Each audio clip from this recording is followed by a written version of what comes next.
Hi, good day everyone.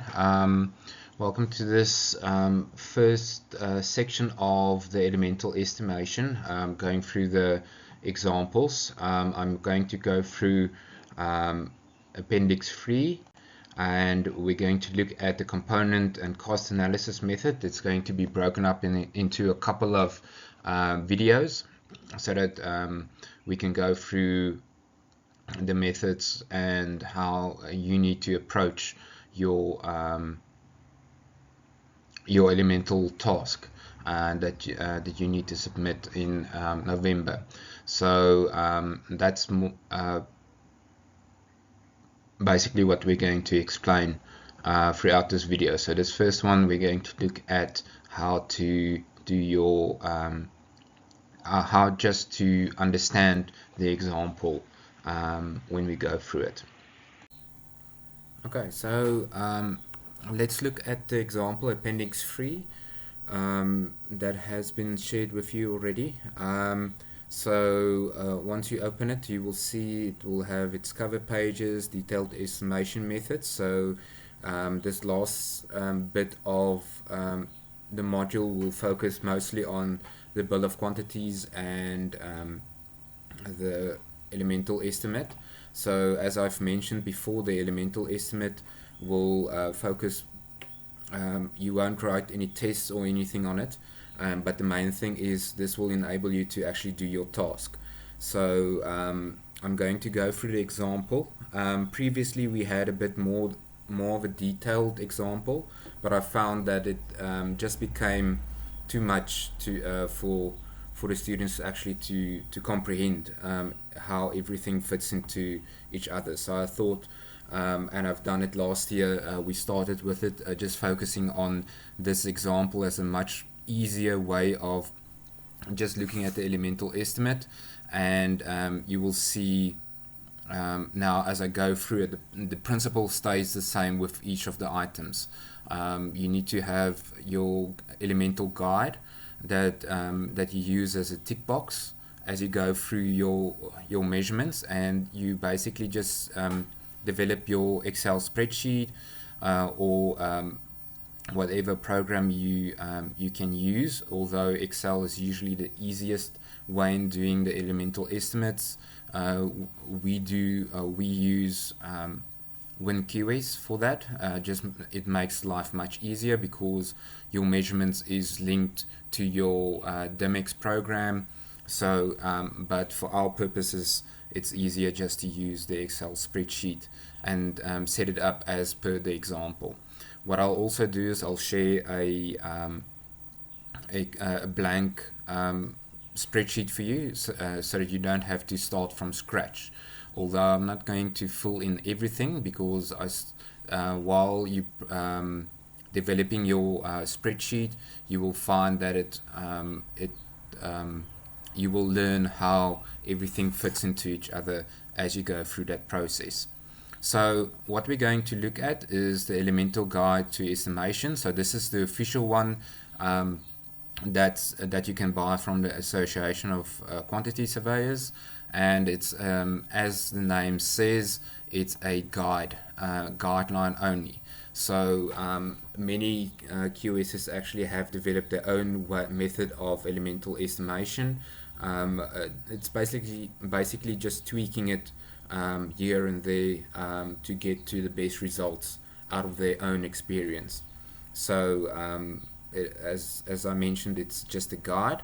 Although what we've done, or what I've done, is I shared a document with you, which is freely available on the internet, which is exactly the same as the elemental estimation, which is just published by the Association of African Quantity Surveyors. I'll just show you guys how that works as well.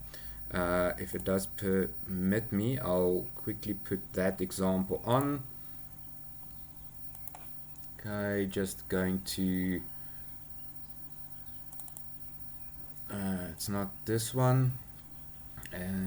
Here we go. Okay, so I'm just going to put that on the screen. So this is how that document looks. It's the guideline to elemental estimation, and you will see if any of you do have access to the one published by the South African Council, or not Council, Association. You will see that the content is exactly the same. So you can go through this. It also has a guideline similar to what we're going through now, on how to use the guideline and the purpose of it, and so forth. But you can just go through that if you need some additional information on it. Okay, so I'm just going to switch back to our example. So here we go. So here's our example. Okay, and our drawings. So I'm just going to switch to our drawings.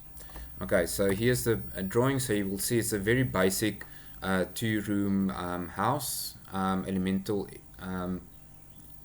or a very basic house to measure, just to make life easier. But we still have our standard items like our strip footings, and then our basic fittings. We'll get to that area a little bit later on. Okay, so you can see what the finishes are, and so on. So it's a corrugated sheet iron roof cover. It's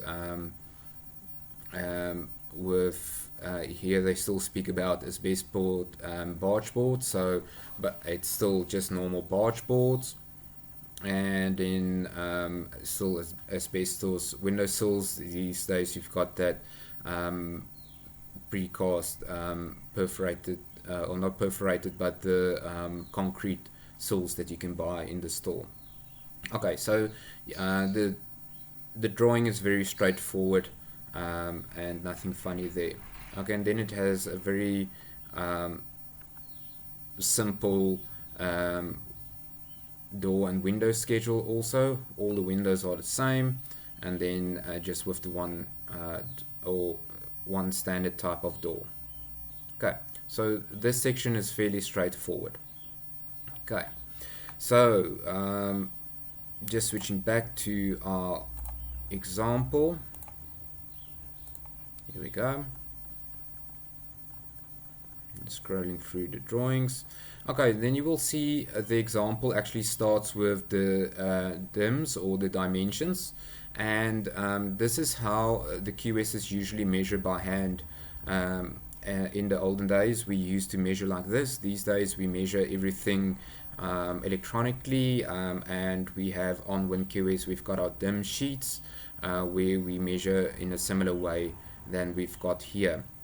So I'm just going to go through this so that you can understand how the measurements actually work. And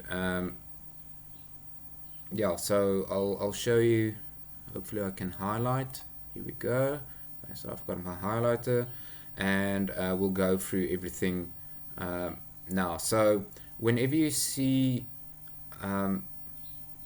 you will see that we've got our dim paper available here, and we've got certain rules in how the measurements are done. So what usually happens here is you do your measurement on your dim sheets, and those dimensions can be used in multiple areas. For instance, if you measure the length of your brickwork, you can use it for your plaster. If you times it with your height, you can easily get your plaster area. If you measure, for instance, your window openings, you can use that dimensions again for your openings in your in your brickwork, and etc, etc. So the main thing is this is just a place where you can do your measurements so that you can make up collections and actually take that over to your elemental estimate. You can even take these dimensions over to your bills of quantities later on, and that's why what makes it very nice if you do it in this way, although you don't have to worry too much about it. Okay, so whenever doing your measurements, what you want to do is you want to try and group them together. So the best method that I found is to actually build the house from the ground upwards, and you will see that your bowl structures and everything is also structured in a similar way. So you will see your concrete footings, 800 by 300 millimeters high, including excavations 1.3 meters deep, etc. So basically what we're measuring here is the length of your strip footings, and what it does, if you what you will see is here we've got two dimensions, so 10.66. So if we go to our drawing,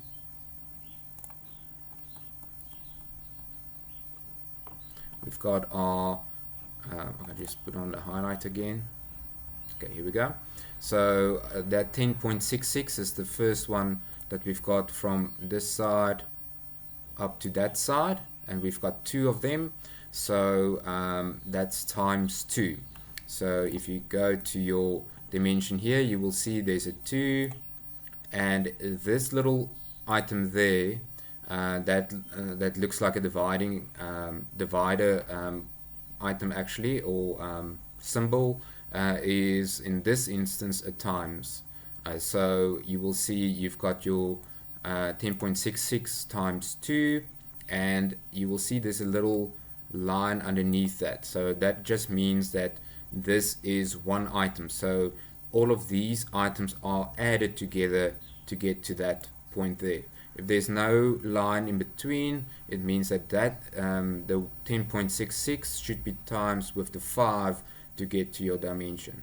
Okay, so but we're measuring in length, so there's no timesing with height or breadth or anything like that. Okay, so that's your first length that you've measured. So, and then you have your second measurement is 5 meters. So if we go back to the drawing, you will see we've got 5 meters that's measured there, and you will see why is it not the 5.44.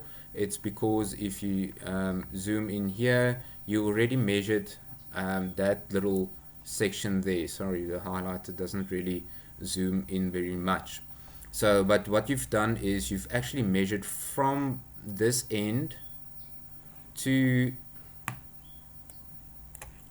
this end already. So your 220 wall already includes that little section from there to there. So your next dimension will be excluding that little 220 wall that's over there. Okay, so that's your length, and that's why the 5 meters is used and not the 5.44. Okay, good. So that's your second dimension, the 5 meters there. Okay, and then you've got an additional 5 meters there.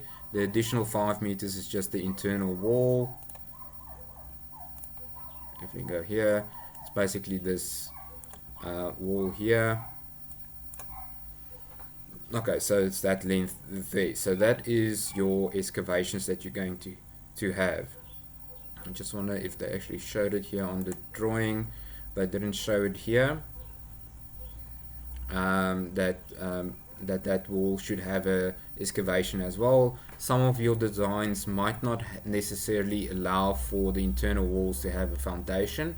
Sometimes the easiest way these days that they do is they just design a thicker surface bed so that you can actually construct a 110 wall on top of that surface bed, so you don't have to worry about foundations for that internal wall. Okay, so that's more or less how the measurement works, and then you will see there's some additional calculations here. External walls, internal walls, brick wall is 1,000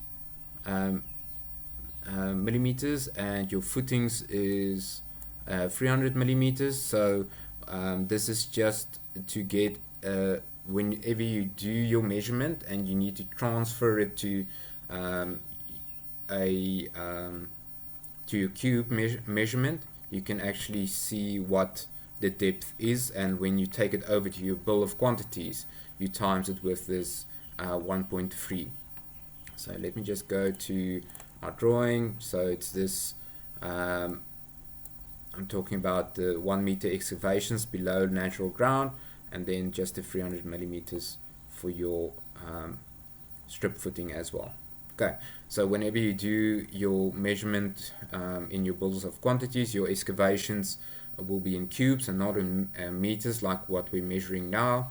Then you will times it with your total length, that's 36 meters that you measured, times 800 mils times your height. So it's always length times your breadth times your height. That's usually the way to stagger it. It just makes life easy whenever someone else takes up your measurement. Okay, so that's more or less how the measurement works. Let me just do another one before I go to any further examples. So the brick wall, you will see again they did the measurement here. Just note that they've done the measurement in 1 meter brick wall, so you differentiate between your one brick wall and your 110 millimeter wall. So it's just the outside walls that they've used here. Okay, and then external walls that you can see. Here's a little note that it's only for external walls. Okay, so that's more or less how that works. And here's the one brick wall. Okay, and this one is a little bit has a different height. It seems like it's a one brick wall in the middle and not a 110 as I thought. Yeah, you can see 100. It's also a 220 wall that they've installed here in the middle. So the main thing is just the different heights. So the one is a bit higher than the other one as well. Okay, let me just see if they've got the gable ends in here. Where's the gable ends? Hardcore. Okay, so here's just all the other items that they've measured: surface beds, hardcore, etc.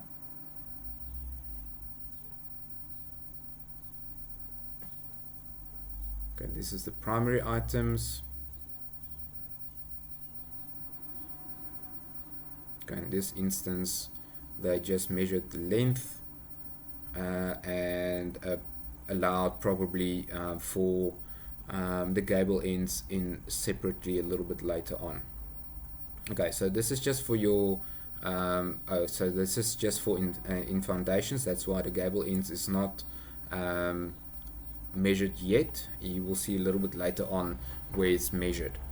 Okay, so you've got your components, rocks. Okay, so here's your hard rock excavation and soft rock excavation. You don't necessarily have to measure this. It's just a repetition of the previous, but basically your hard rock we usually allow 5%, and for our soft rock, okay, they didn't allow soft rock, but if you want to allow for soft rock, it's usually a 10% that you just allow. It's just an allowance for any unforeseen hard rock or soft rock that you may encounter on site. Okay, so that's more or less how the measurement works. I just want to get to a dimension where it's not just length that we're measuring. Okay, so let's get into our top structure. So here's our ground floor construction. Our ground floor construction is measured in square meter. So what we've got here is our 10.66 times our 5.44.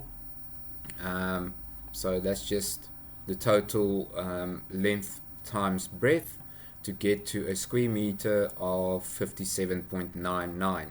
So in this instance, in our elemental estimates, we usually just round it up to the nearest figure, so you will use 58 in your elemental estimate. Okay, let me see if I can get a cube. Okay, so elemental external envelope. Okay, so in here again, here is our gable walls, and here you can see where they actually applied the trigonometry to it, and you will see here some certain deductions. So you've got your different wall lengths times the different heights. Okay, so the external walls are 2.7 meters high. Here you will see a 0.026, which is your brick filling. That's the section between where your roof truss actually lays on you on your there it goes. So where the truss actually lays on top of your brickwork, that filling in between is called your brick filling. So then that is the 0.26, and you will see on your drawing you only have two sides which has brick filling, which is this side over here. Okay, so that is how they did that. And then you will see here's the calculation for the gable end. So you will see there's two little stripes, and there's the description for your gable end or gable wall, and they calculated that the height of your gable wall is 1.86 meters, and so that's your height there. And then if you use your formula is half of your height times 5.44, and you've got two of them on either side. Okay, then what they've done here, they've calculated all of these items. So what will happen in this case is all of these square meter areas is then added up to get to 99, and then you will see they've done a deduction for your doors. So here's your two doors, and here's your 4 windows that they've deducted from that. Okay, so that is basically how they calculated the area. Okay, so here's the deduction, and here's the final square meter for your external walls. 1 brick walls.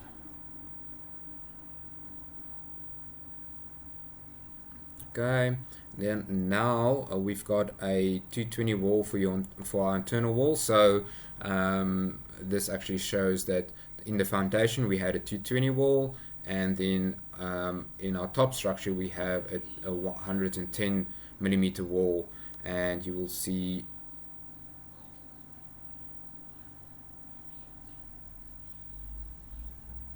that we've got our beam filling here that they've measured,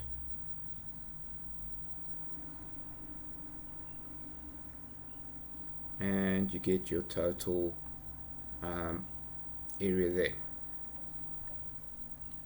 Okay, then we've got the component external finishes. Okay, so your external finishes, we've got plaster walls. So what you can do is you can use all of these dimensions and times it with your internal walls and gable end trimmings. Okay, for now I'm going to stop it here for our first video. The next video will take it further from here, because I just want to get you into the swing of things. So this is more or less how the measurements work. So if you go through this example, you will see how the certain components are measured.